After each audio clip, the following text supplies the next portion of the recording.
Pada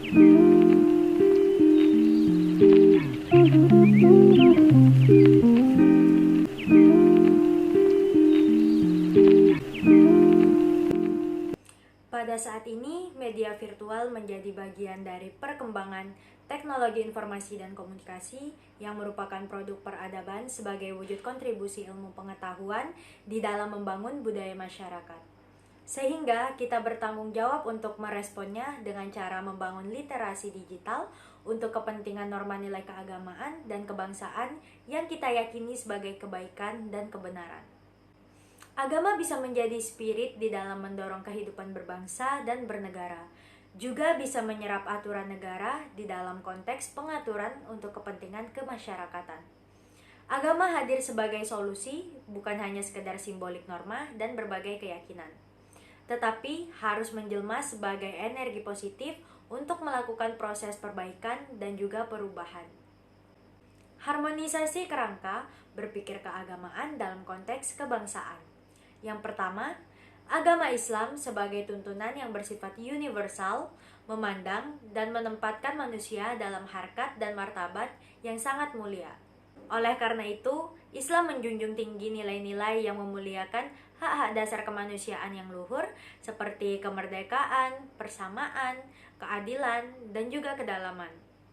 Yang kedua, nilai-nilai yang dibawa arus organisasi dan globalisasi yang sesuai dengan ajaran Islam dan membawa kebajikan dapat diterima sebagai nilai universal Islam. Yang ketiga, nilai-nilai yang dibawa arus modernisasi dan globalisasi yang bertentangan dengan ajaran Islam dan mendatangkan kerusakan bagi kehidupan harus ditolak. Penyamaran pola pikir dalam masalah-masalah keagamaan. Yang pertama, perbedaan pendapat yang terjadi di kalangan umat Islam merupakan suatu hal yang wajar, sebagai konsekuensi dari pranata atau ijtihad yang memungkinkan terjadinya perbedaan.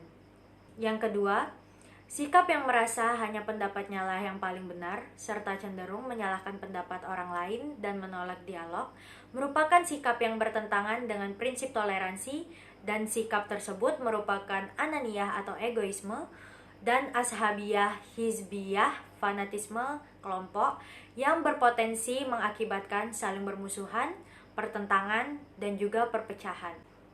Penyamaan pola pikir dalam masalah-masalah keagamaan. Yang pertama, dimungkinkannya perbedaan pendapat di kalangan umat Islam tidak diartikan sebagai kebebasan tanpa batas.